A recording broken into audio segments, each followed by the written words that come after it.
The microphones have been checked, so we're all set here. Yes, they were, according to Chris. I'd like to call the October 19th, 2020 Board of Education meeting to order at 7:04. Can we all stand for the Pledge of Allegiance, please?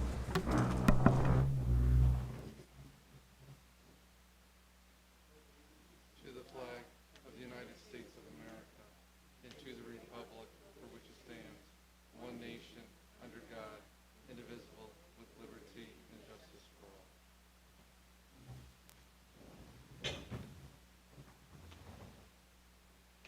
Mr. Vitale, would you be kind enough to read the mission statement? This is my first time, so it's a great enthusiasm and happiness that I read our mission statement. The Orange Elementary School District recognizes that the education of each child is the shared responsibility of every member of our community. Our goal is to inspire and empower each student to achieve academic excellence, embrace social and individual responsibility, and lead with integrity. We believe all individuals should be valued and treated with respect. Together, we will make a difference. Thank you. Public participation, I don't believe we have any. Do we have any? No? All right, we'll move on. Correspondence, we have no correspondence. Consent agenda, I will be looking for a motion to accept the first item under the consent agenda. The first item is the minutes from the September 21st, 2020 Board of Education meeting. Do I have a motion to accept the minutes? Betty, second. Susan? Any discussion? All in favor? Opposed? Abstained? Very well. The minutes from the September 21st, 2020 executive session meeting. Do I have a motion to accept the minutes? Mary? Betty? Any discussion on the minutes? All in favor? Opposed? Abstained? Good. We have no presentations. Dr. Scarpetti, will you be kind enough to give us your report?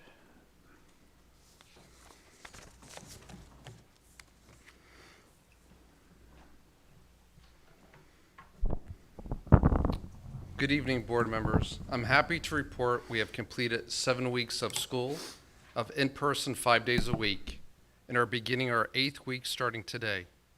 We continue to see a decrease in remote learners. Last month, I reported 10.4% of our remote learners.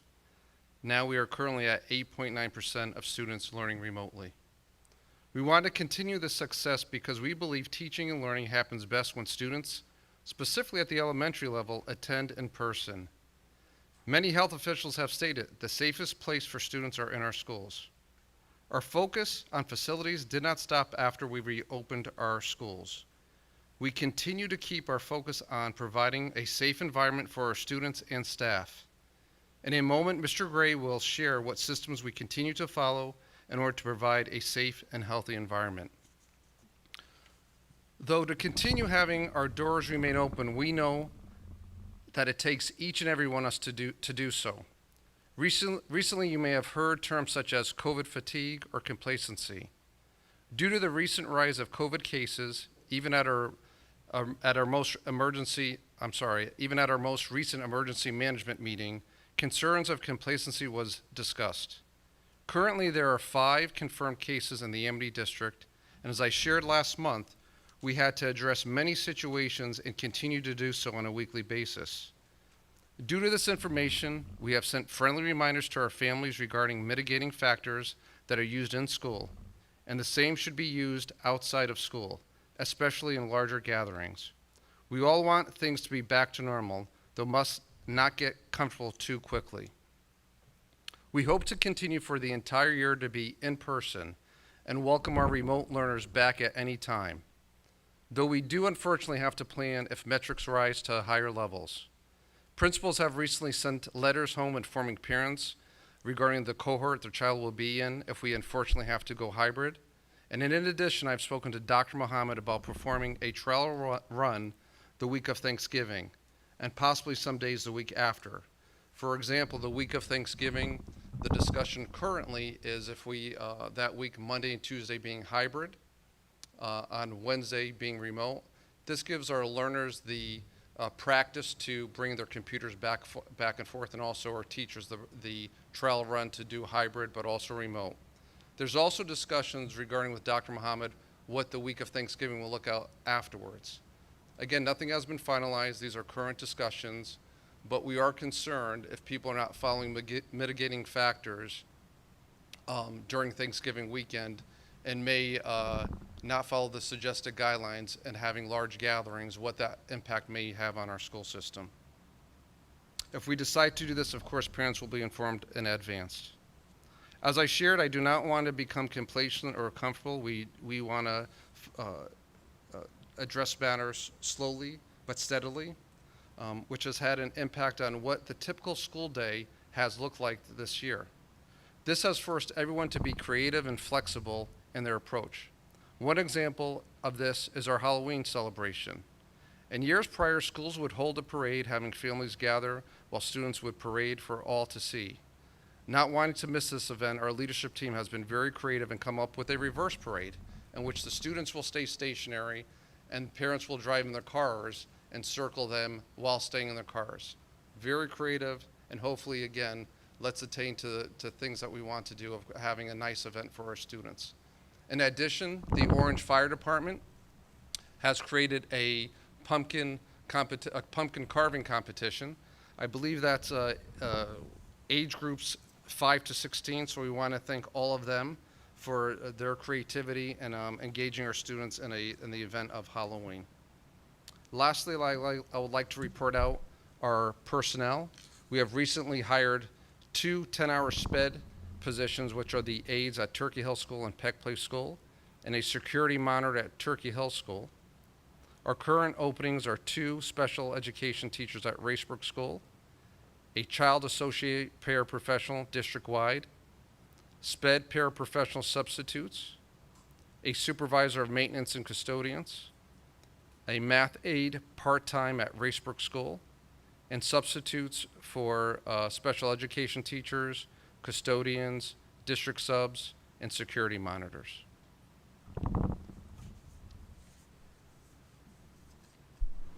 What is SPED? Special education Special teachers. education. Okay, thank you. Quick question. On the remote learning, Dr. Scarpetti, do we only have a select few of teachers doing the remote learning? Can you not hear me?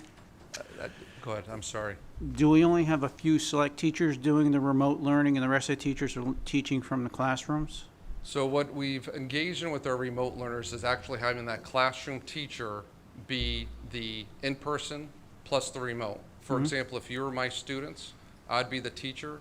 Say the staff here pretend they're remote, I'd be instructing them too. Why did we choose to do that? It's because we want to make sure that flexibility and consistency with our students would remain.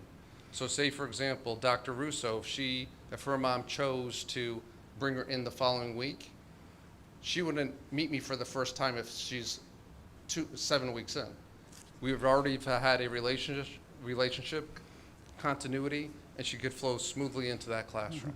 But as it relates to the dry run you're talking about, actually have any of our teachers just taught from their home, if you will, this year? On a very rare occasion, we've had a very few. We do case by case.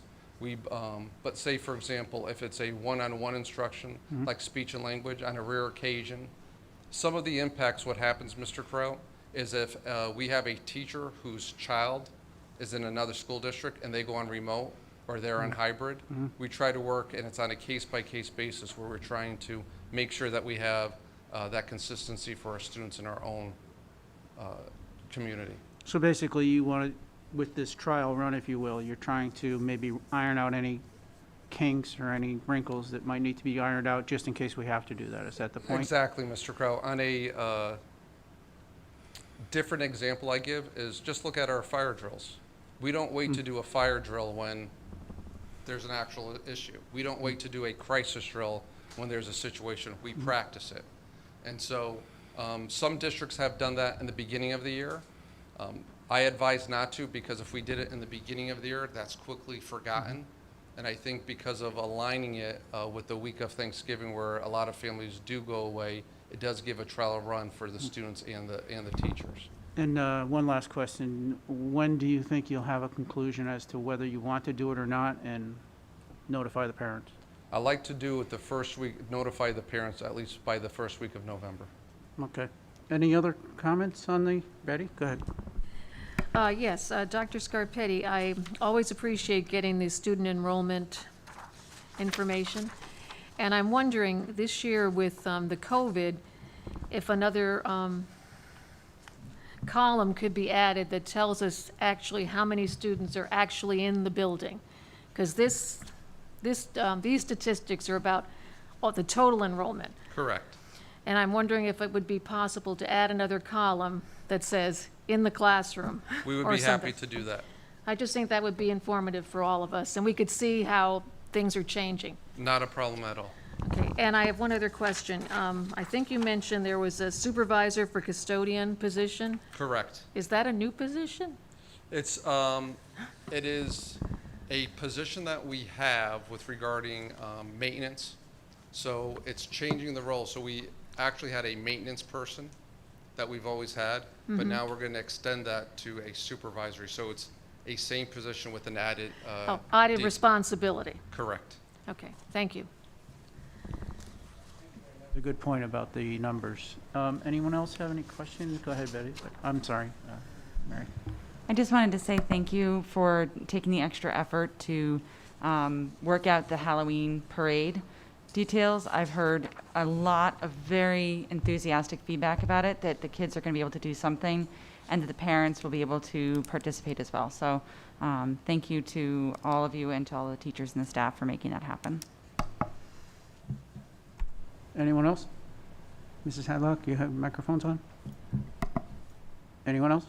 All right. Thank you, Dr. Scarpetti.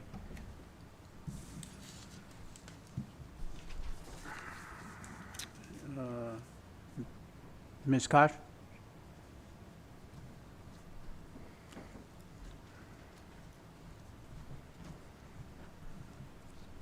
Good evening, everyone. A few things from the business office. Financials. September is our third month into this budget, about a quarter of the year in. It was an ordinary month, not anything unusual. We had a 2-paycheck month. We are tracking on budget. We did have a board member reach out to say that they wanted to confirm the interpretation, I think, around the expenditures report. So I will reach out and organize a session for people to have a closer look at the expenditures report if they want to go through it and how to read it and take a look at it, because it is a little bit different. So I will organize that session and invite everyone who wants to attend that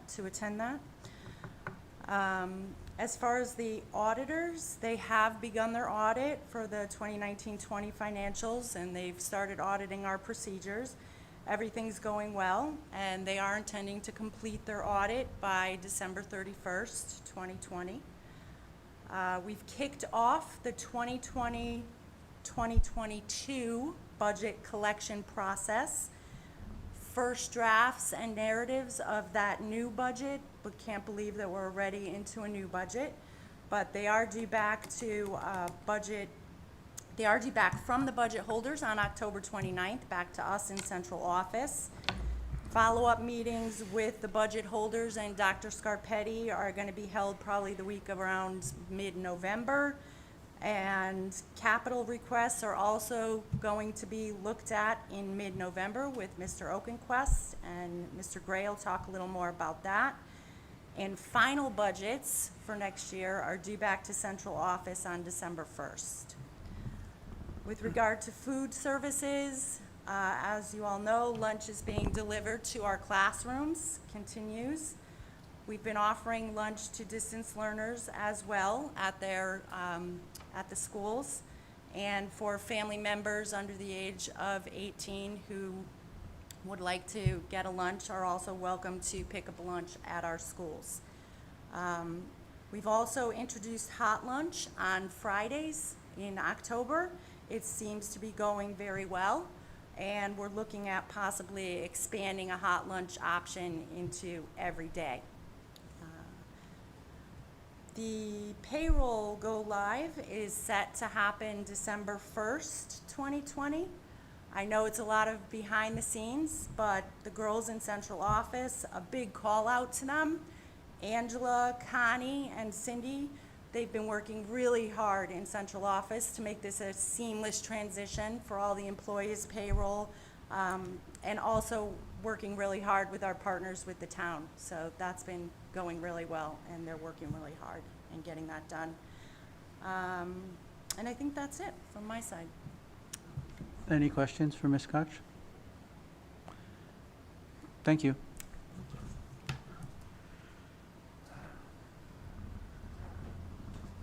Dr. Russo?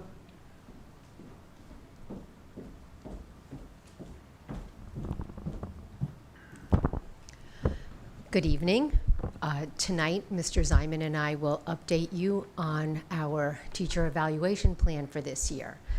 I don't want to steal his thunder, so I'm just going to start by saying that members of the Orange Professional Development Evaluation Committee, known as PDEC, and comprised, for those of you who aren't familiar, of a district principal, teachers representing each school, Mrs. Ito, Dr. Scarpetti, and myself. And he's going to share with you what was discussed at the September 29th meeting and the decision that was made.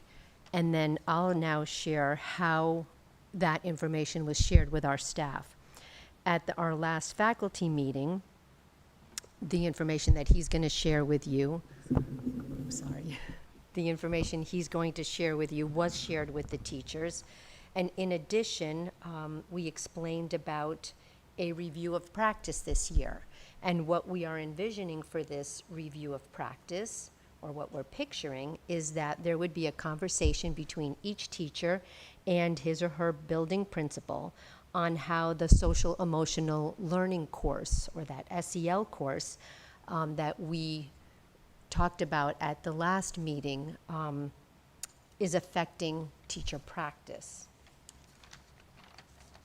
And so on November 3rd, Election Day, we will be dedicating working on our teacher evaluation and all the work that goes into Talent Ed, which is our curriculum software for teacher evaluation. So we've asked teachers not to worry about this until November 3rd, and to just now, with everything that they're juggling, Mr. Kraut, with the in-person and remote learners all at the same time, we ask them to really just focus on the instruction and on preparing for the teacher-parent conferences. And so all of that evaluation work that usually happens earlier in the year isn't going to get started until November 3rd. But we're all comfortable with that because we know that there's a lot of great research. Dr. Fullen, who talks about evaluation, sometimes getting in the way of progress. So we're still going to do it. It's very important, but we are just putting it off until November 3rd.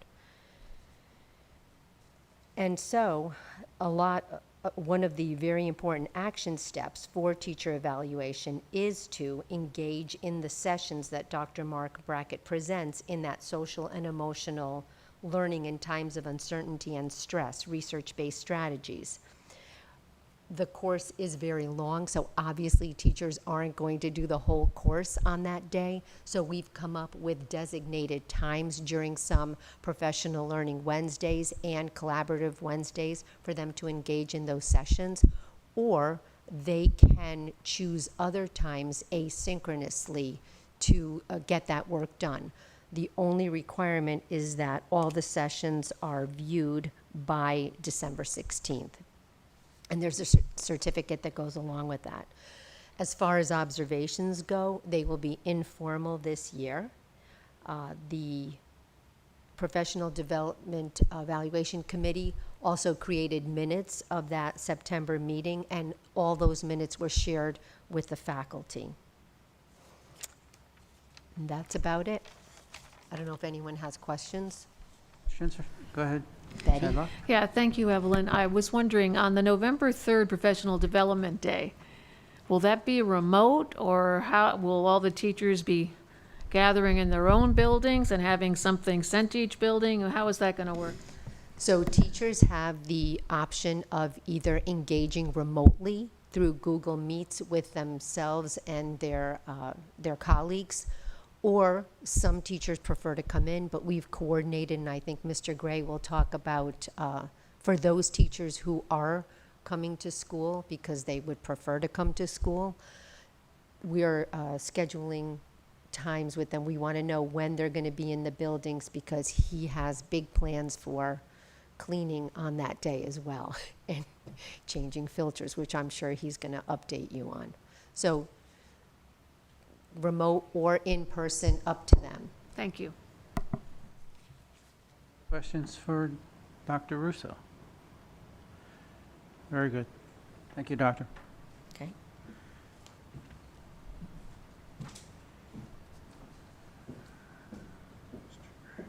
Mr. Gray?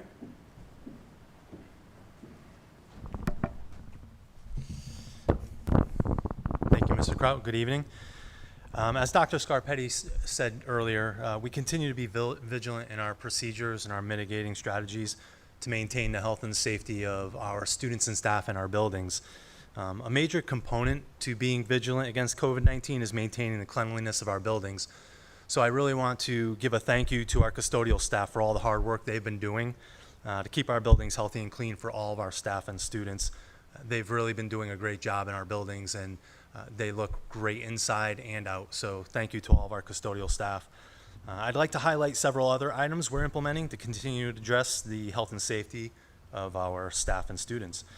PPE. We continue to purchase PPE as necessary, and we're actually fortunate to be receiving some free PPE materials this week. We will be picking up a supply of child-sized masks that are being provided to Connecticut school districts through the Connecticut Department of Education, FEMA, and the Department of Emergency Management and Homeland Security. So we have several boxes that we will be picking up. Amity Middle School, Orange and Bethany, and Amity High School already received those. The secondary schools received those back in September. The child size are for elementary, and those are being given out this week. Installation of tents. If you've been driving by any of the schools recently, you may have seen some large gazebo-style tents outside of the schools. We're planning to continue the installation and complete the installation this week. There will be 3 tents at each of our schools, which will provide an outdoor area for classroom lessons, mask breaks, recess, etc. I've already been through the buildings and seen classes underneath the gazebos, using them during the day. Kudos to our PTAs, PTOs in the schools as well for providing cushions for the students, which they bring outside to sit on the ground with.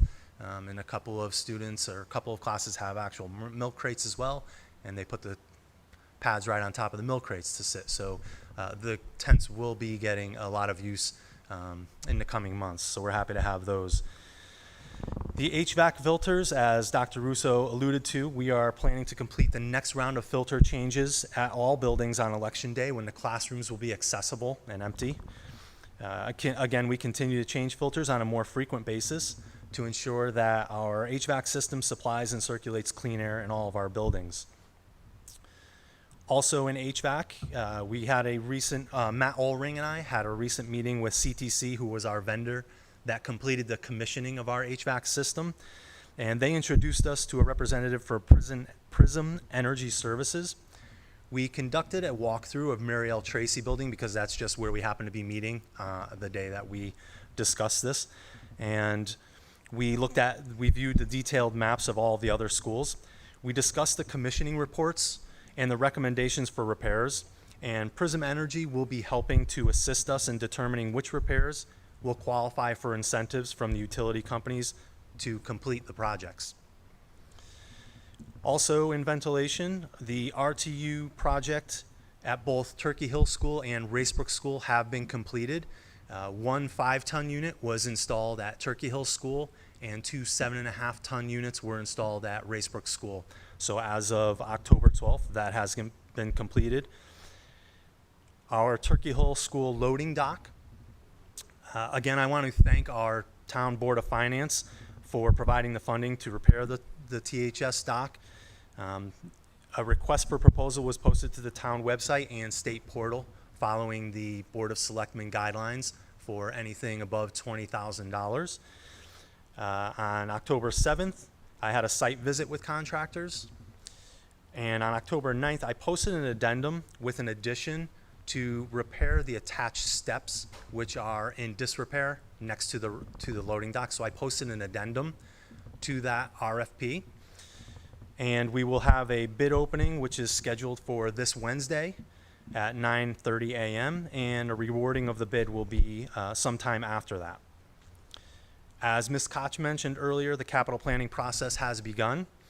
We received communication from Mr. Okenquist that capital planning inputs need to be submitted to the ad hoc committee by November 23rd.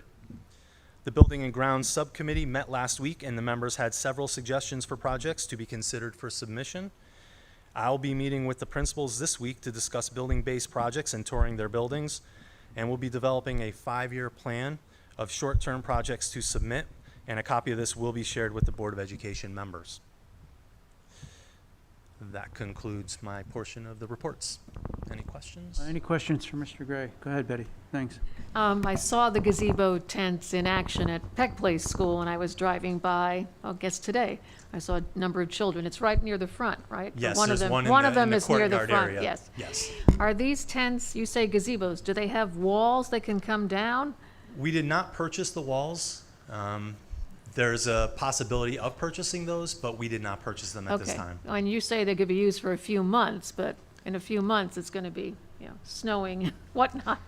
So I just wondered if there were walls that might extend the use of the tents, or has there been any talk about getting, I don't know what that would be, in jail, but space heaters to put out there?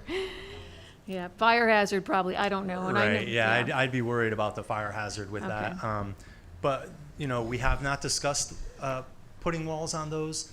I'm hoping for a mild winter with a little bit of snow, Yes, if any. We're all hoping for that. Yeah, and we've actually already begun preparing for that, buying rock salt ahead of time so that we have it on hand and ensuring that our snow blowers are working. But, Okay, thank you you. know, the plan is to leave those up as long as possible throughout the season. Other questions for Mr. Gray?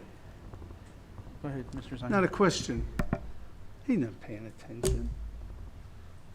Oh, hello. Sorry. No, that's okay, really. No, I just wanted to say that my wife had worked with a teacher from Alaska, and she had said, no, our kids go out every day. And part of it is a mindset, and we may just find that it's perfectly pleasant out there. And just being in the buildings for the last 13 years, our recess, our children do go out when it's cold out. Hats, gloves, jackets, and the children actually, they don't mind it as much as we might do. as adults. That's exactly right. And to be able to provide the opportunity for some shelter to get some fresh air, I think is paramount. Any other questions for Mr. Gray? The other thing to consider with the tents is if it snows, the snow load on the tents. Right. They're probably rated for a certain amount, but not a lot. Right, and we'll be purchasing snow rakes yeah. for that purpose. But also going back to something that Ms. Hadlock had brought up with the walls, we would also have to check with the local fire codes to ensure that it'd be okay to do that. Ms. Riccio, when is our next meeting in November? Do you know the date? Does anyone know the next date for our meeting?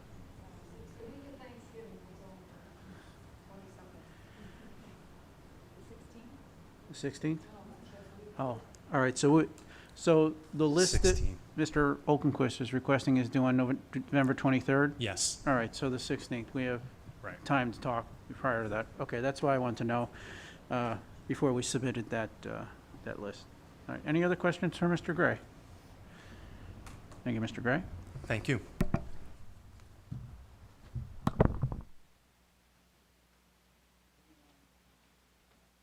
Board business. This is something that kind of got lost a little bit in the shuffle of the virus and all. Mr. Mr. Flynn brought it to my attention and Dr. Scarpetti's attention about honoring Fire Marshal Smith. And Dr. Scarpetti, you'll fill us in a little bit on, I know there's a contest that goes on during every year, and we had discussed briefly, way back, renaming that contest or the award or whatever in honor of Mr. Smith. So, Dr. Scarpetti, could you fill us in on that, and we'll have a discussion about it after? Sure. Thank you, Mr. Kraut. I was going to say last week, I think we met last week, but at the Building and Grounds Subcommittee meeting, this discussion came up as Mr. Kraut shared, and it was mentioned about honoring Tim Smith, who sadly passed away, and talked about his service to the community, specifically our schools. And one element that was mentioned is every month, not every month, but this month, we currently have about fire safety, and to have this in honor of Tim Smith. But in addition to that, there was discussions of maybe doing a planting for Tim Smith. So the committee suggests that we speak to all of you, just to let you know that there are thoughts that we are having. Mr. Gray is actually looking at what school may be the best place to honor Tim by planting a tree of some sort, but we're open for ideas from the rest of the board if anyone has any. That I was going to have a discussion with the board about how we would like to honor Mr. Smith. Certainly. But specifically, I think tonight, I wanted you to talk about the contest that goes on and how we would go about renaming it or naming the award somehow. Certainly. So there's, again, it's called the fire prevention, and we were going to simply do it in honor of Tim Smith, and maybe having a certificate that states in honor of Tim Smith, and for the students who win that award. That does also go up to the state. There was also discussion about maybe having these students, if possible, coming here to the board meeting and honoring them with that. But it's simply of acknowledging Tim by having his name on that certificate and having it in his memory. Board is, one, are we in favor of something like that? And two, I don't think we need to vote on this or anything else. We can leave this up to Dr. Scarpetti and staff to handle it. So are we good with that? Mm-hmm. Go ahead, Sue.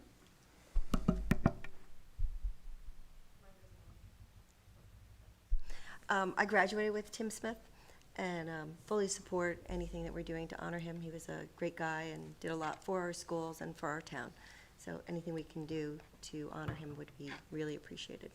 I can find out which elementary school he went to. I know he wasn't I went to Muriel Tracy here.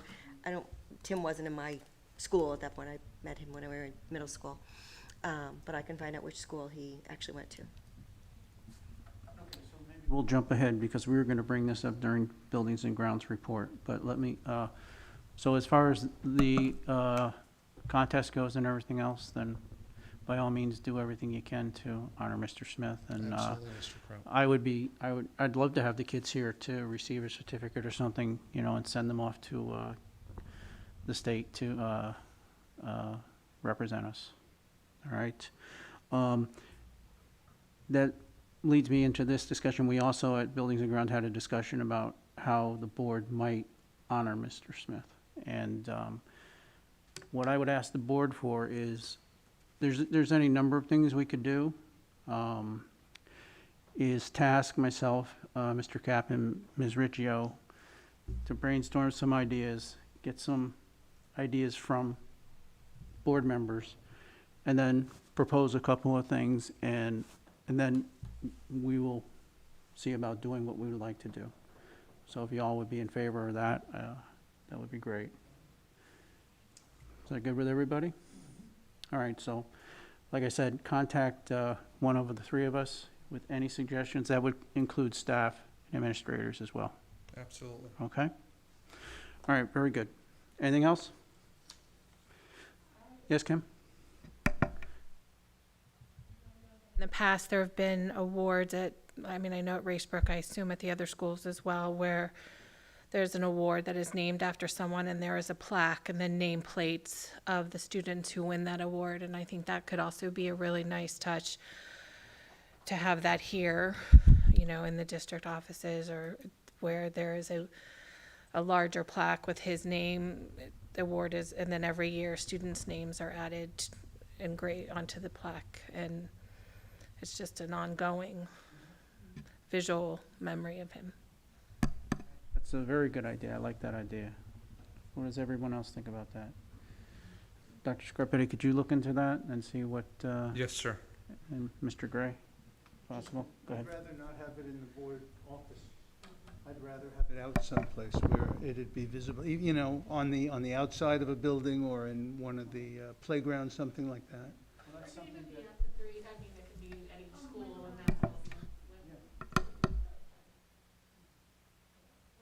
Each school with that school's winner, I think that, then there'd be remembered in multiple places for people to see.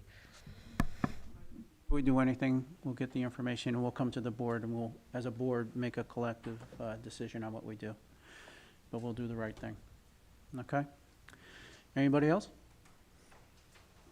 Okay, very good. Thank you, Dr. Scarpetti. We'll move on to the 2021-2022 student calendar discussion. So again, hard to believe that we'd be talking about the calendar, but the intent is to have all of you start thinking about any points that you may have for me to think about with next year's school calendar. As you can see, this is a skeletal copy of it.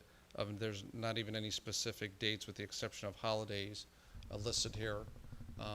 As we typically do, I'll be meeting with the BOA superintendents to speak, present those dates to you next month with the hope of all of you voting on this in December. Some of the things, just so you know, that I may discuss is on August 30th is an idea of starting the first day of school. What went really well were the early release days, the first day of school. I think it was an important piece for our students to get acclimated and our teachers, not knowing what we're going to face next year. That was a thought to implement at least the first 2 days. But this is just the beginning stages of discussion of the calendar, so I thought I'd give you enough notice to start thinking of it, looking at this template, and then after I meet with the BOA superintendent, sharing of what we thought for our next meeting in November. But just wanted to get a quick start, Mr. Kraut, on this. Dr. Scarpetti, what is it anticipated last day of school? So, for example, Mrs. Hadlock, and again, don't quote me on this, but Yeah. if we start the 30th of Yeah. August, I Yeah. believe it is June 9th. Okay, thank you. And we'll discuss it further at our next meeting. Yes, I will have all those dates filled out. I know there's times where in the past, Mrs. Hadlock, I would have shared it, and then there's some discussion. So I want to give enough time for anyone to think or call me with any suggestions or guidelines when I meet with the BOA Yeah. superintendents. Well, I know that in the last couple of years, many members of the board have felt it was important not to have a 5-day week of school for the Yes. first week. So I'm just putting that out there because I know that we've had many discussions about that. And by starting the teacher day the Wednesday before, then you're setting it up to have a 5 days of school the first week before Labor Day. And I know that we have not all been in favor of that in the past. Comments on the calendar? When will this be presented to us for voting? Next month, we'll present for November? November, and then December for a vote. Okay, all right. So in the meantime, if you have any questions or suggestions, please contact Dr. Scarpetti so that at the next meeting, we can get as accurate a calendar as possible. Go ahead, Ms. Riccio.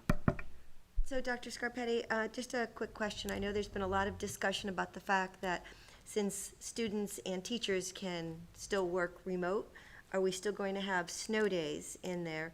Because, even like the newspapers are saying that, you don't need to have snow days anymore because they can just then switch to a remote day. Thank you for bringing that question up. Currently, that has not been decided yet. The Commissioner of Education is bringing that up with the governor, along with, I believe, the State Board of Education, and we are waiting to hear that final answer from him.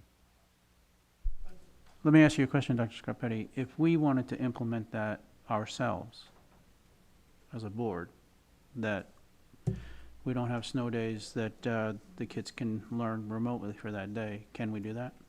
I'm not too sure, Mr. Crowd. I could inquire about that, but I do believe it comes from the state.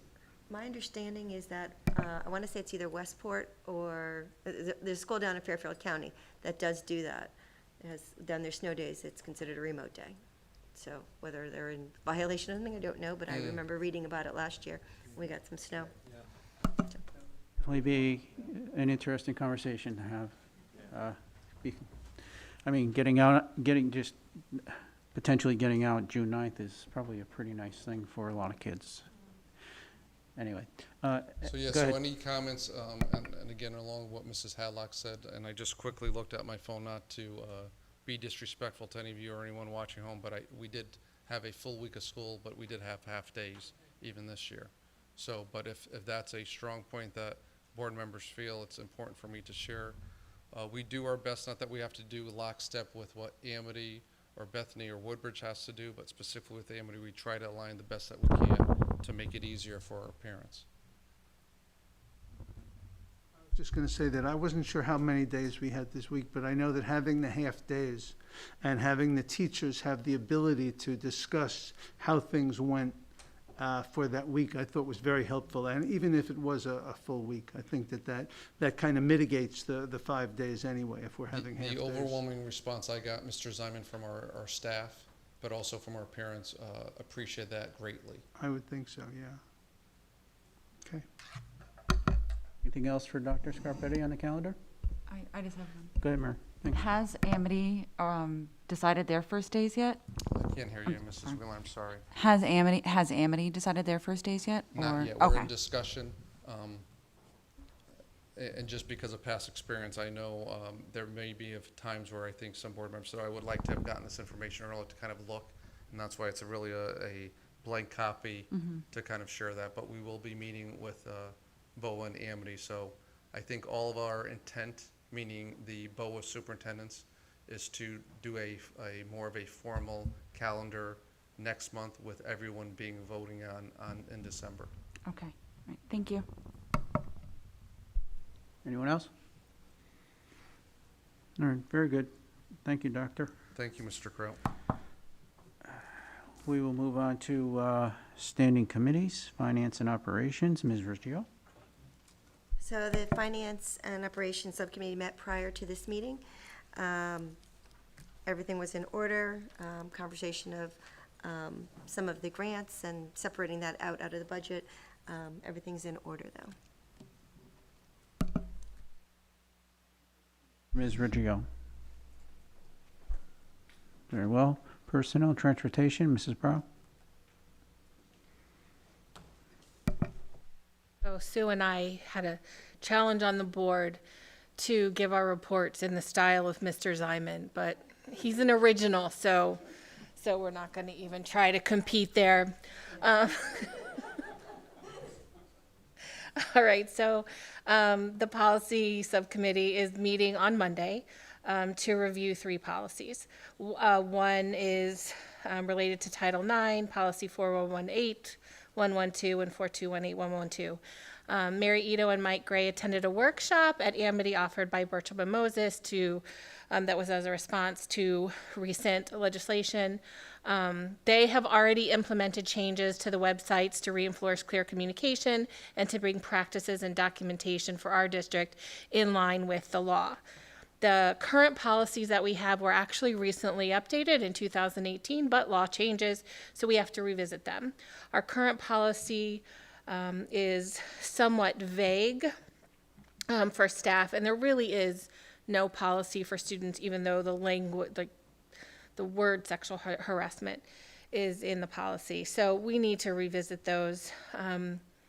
Current K policy marries both those into one, but the student and staff into one policy. So I think we're going to look at that. primarily on Monday night. In addition, we're going to look at our policies regarding bidding and purchases. So in September of 2018, we revised policy 3323, and it is possible at that time that we meant for that to replace 3321, but 3321 never came off the books. So we created discrepancy in our own policies, which then resulted in the recent request for proposal that was put out. So we want to, and our actual 3323 is very much in line with the town's policy. So we just need to resolve our own discrepancy and look at that. And that is what CABE, when they did our audit last year, noticed that we had that discrepancy. So that is when we need to clean up. In addition, we have a regulation for transportation routes and services, but we don't have a policy. And that is another one that was caught in the audit. So we need to have a policy that catches up with our regulation. So we will look at the CABE version when the subcommittee meets on Monday night. So what's really exciting now is that as the policy continues the work going forward, we are starting to address the policies that were in the CABE audit, and we will address those concerns. Many of them are very small, just updating legislation and things like that, but we are now moving forward, and that's really exciting. So, Kim, what time? Questions for Mrs. Brown? What Oh, time? go ahead, sir. What time is the meeting? we haven't decided. TBD.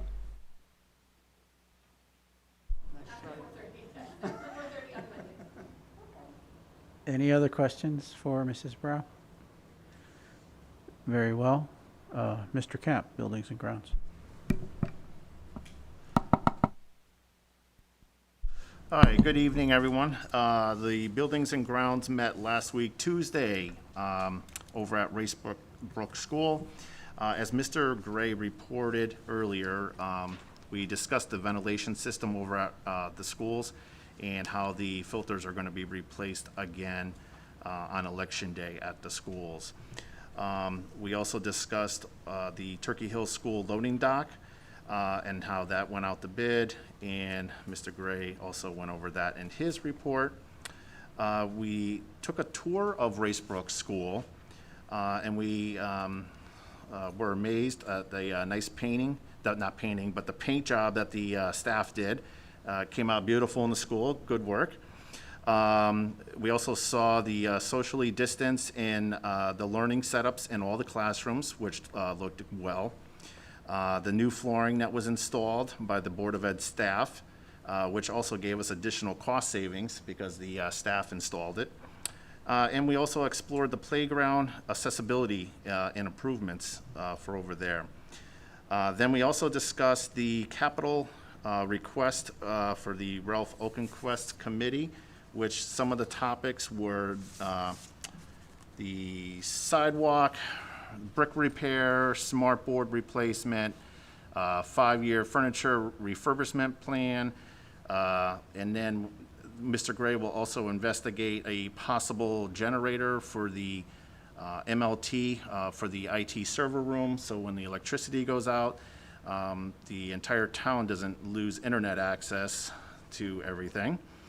We also discussed about the cameras on the buses, and that brought us into a discussion that Mr. Kraut is going to take over in 1 second, and it's the possibility of our board sitting down and meeting with the Board of Finance prior to the budget season to discuss how they see things and how we see things and how we can work together on possible additional funding.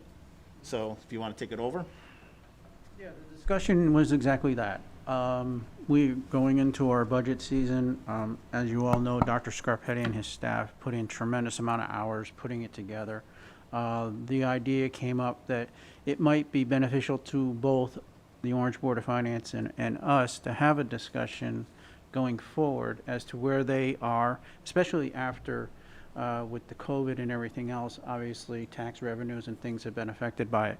And just have a special meeting, the two boards have a conversation, see where they're at, where we're at, because quite frankly, I think we should be having a direct conversation with them on occasion, simply because we really do work together a lot, but we just don't see each other. So I think it might make things more efficient, and Mr. Flynn thought so as well as chairman, so at this point, I'd like to hear the opinions of some of the board members if they thought a special meeting might be something that would be beneficial to both boards. Do you think it would be helpful from obviously a financial perspective, so that we're going down the correct path and making sure that all of our needs will be addressed? The Board of Finance with the town has been very supportive of us, so I think that'll be an easy first step. Does anyone have a disagreement with that? No? Kim, you good? Okay. All right, so I will, with Dr. Scarpetti, we'll contact the Board of Finance, see if they're interested in doing it, and we'll try to set up a special meeting. I would propose we meet it here. We can safely distance and all that stuff from everybody here. Go ahead, Betty. I'm anticipating this would be after we have also discussed the budget. I mean, are we going to do this before our budget conversations or during our budget conversations or what? That's a good question. Let me try to. I don't think we can go in with, without information, so. No, I just, I understand what you're saying, but I also think that there are special circumstances that we might want to know, or Dr. Scarpetti may want to know prior to putting his budget together. Go ahead, Doctor. And thanks for asking that question, Mrs. Hadlock. I almost see it as two separate, because the budget that we've already embarked on. What occurred at the subcommittee meeting is things that are beyond our budget at times, Mrs. Hadlock. So in addition to things that are beyond the capital planning. And I think the intention of the members were to say, why don't we just get in the room and let's discuss it, because there's a lot of needs that have to be addressed. So say, for example, some of the topics that I think would be coming up is the feasibility study with air conditioning units. Now that wouldn't fall in our typical budget. That's something that would have to be planned and the town would have to be involved in. Even something as a simple, well, it's not simple because it costs money, but when we look at the ceiling tiles. So as we became more involved with the discussion, that's where it kind of developed of, why don't we get the Board of Finance kind of seeing what their element and their thoughts are, but it really has to do with, I think, a lot of facility pieces which are included, but not to the extent of our typical budget every year. It's like really what you're talking about is looking at long-range planning and trying to tell the town, these are the things we anticipate coming up. We want the town to be aware of it because we know that this is going to be coming.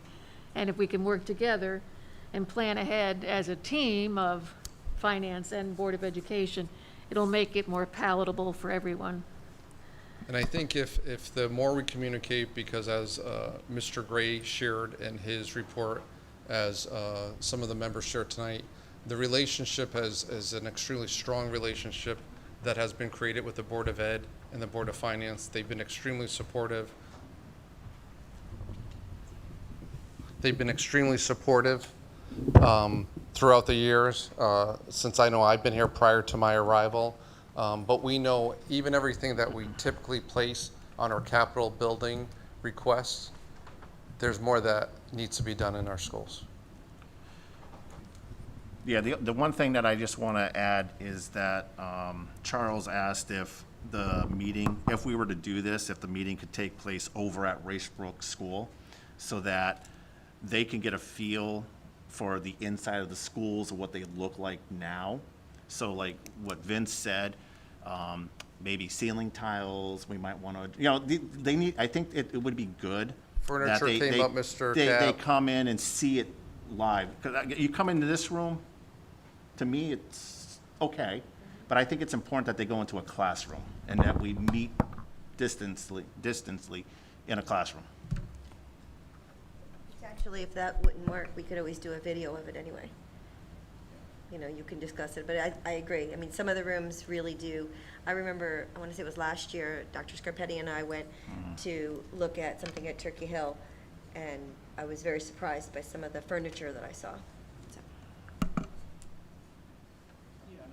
That was the genesis of Mr. Flynn's comments, and we all know Mr. Flynn is a very strong advocate of, constantly updating and our our facilities, especially with the respect to furniture and whatnot.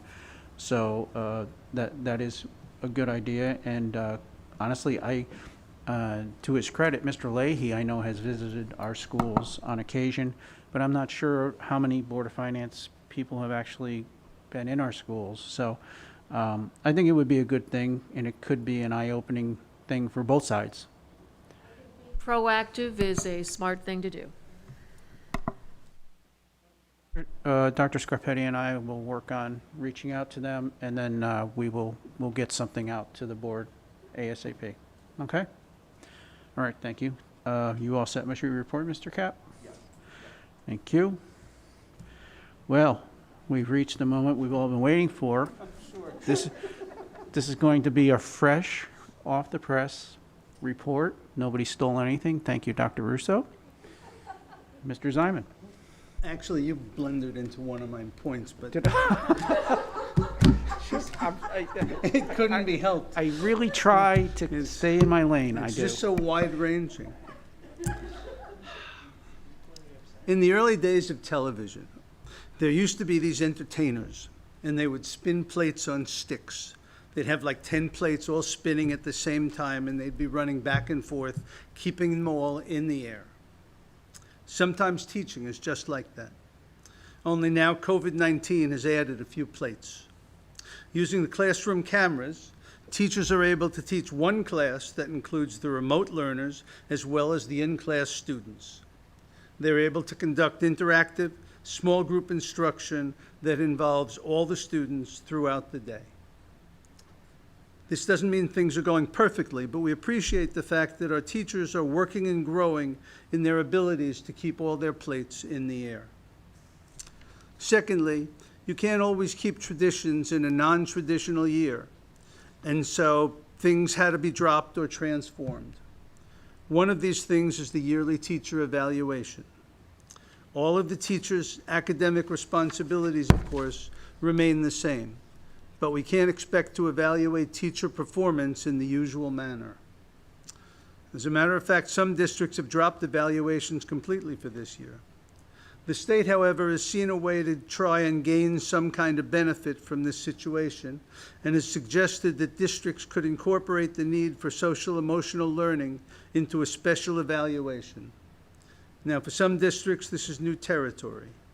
For Orange, which has already made it a key component of the curriculum, the idea of teachers making a student learning objective based on social-emotional learning for their evaluation is a perfect fit. Orange has applied for permission to use this type of evaluation, and it has already been approved. And as they say in first grade, the end. Thank you, Mr. Simon. ACES update, Ms. Riccio. You know, I really enjoy Mr. Zimon's, but I hate to follow them. ACES met last Thursday. From a financial perspective, they are currently at a slight deficit, which is completely normal for ACES this time of year. By usually the turn of the year, we operate in a positive, but with services and magnet schools, et cetera, it's completely normal, and so there's nothing at this point financially to be concerned about. Couple things with ACES is they're doing a Warm Hands, Warm Hearts winter clothing drive, and if anyone has anything warm for men, women, children, coats, sweaters, sweatshirts, sweatpants, gloves, socks, as well as toiletries, feel free to let me know, and I'm happy to either pick them up somewhere or I can meet somebody somewhere. ACES is also having a drop-off at 60 United Drive in North Haven between 8 and 4 any day. So if anybody's interested in, if any of the board members want to, I'm happy to take them when I go next, or I can, or you can contact me. The other thing I wanted to mention, I wanted to share actually with Dr. Russo, Mr. Ziman, others. ACES is doing a professional development and school improvement with their WIN, which is What I Need on Wednesdays. And it's a accessible professional development for teachers, staff, people, actually anybody. And they will allow us to try one or two at our discretion and then we can either, subscribe to it or not. So I will give this to you guys for that. Other than that, the magnet schools are doing well, the special ed schools are doing well. Surprisingly, there's not that many people that are virtual in the schools. We're still looking to replace the actual building for Thomas Edison Magnet School. And so we are close on, there are 2 buildings that we're looking at. One was a little more favorable, more to come when we actually get a contract. Lots of stuff going on at ACES. They have a new nurses salary scale that we approved. They're looking at their calendar also. Anybody wants to know more, I have tons more, but I think that's a succinct version. So that's it for me. Any questions for Ms. Riccio? Sue, the clothing drive, when is it, from when to when? It's ongoing. And so anytime if you have any clothing, coats, sweaters, sweatshirts, socks as well, gloves, hats, toiletry, any day between 8 and 4 at ACES Access, which is 60 United Drive, or you can give it to me and I'm happy to bring it. All right, if we wanted to, could we possibly bring some stuff to the next meeting? Sure, absolutely. That'd be great. All right, well, let's see what we can do to support ACES and Ms. Riccio. Thank Maybe you. everybody bring a trash bag of Whatever you have. jackets and Toiletries, coats, clothes. blankets, Great. okay? Yeah, fantastic. Thank you. All right, you're welcome. Any other questions for Ms. well, Riccio? This isn't really a question go ahead, for Betty. Susan, but hearing her talk about the clothing drive is reminding me about our discussion at last month's meeting about the recycling bins. Did the letter, I know a letter was supposed to go out to the town from you, and A letter did go out. did any I- response I- come back, or? Not that I'm aware of, no, did not. And I Okay. don't know if, have they had a meeting since the letter was sent? Doctor? I'm not sure if they Well, have. I know they just had shredding day, so, Yeah. I believe they did have a meeting since then, but we haven't had a response as of yet. okay. I don't know if it was read into Okay. the record or it was just went in as Yeah, all right. correspondence. No, thank you. It just, hearing the clothing reminded me that that Yeah. was part of the recycling. Okay. Anybody else? All right, so I'll be looking for a motion to adjourn this evening's meeting. Susan, Ken, all in favor? Opposed, abstained? We are adjourned at 8:06. Thank you.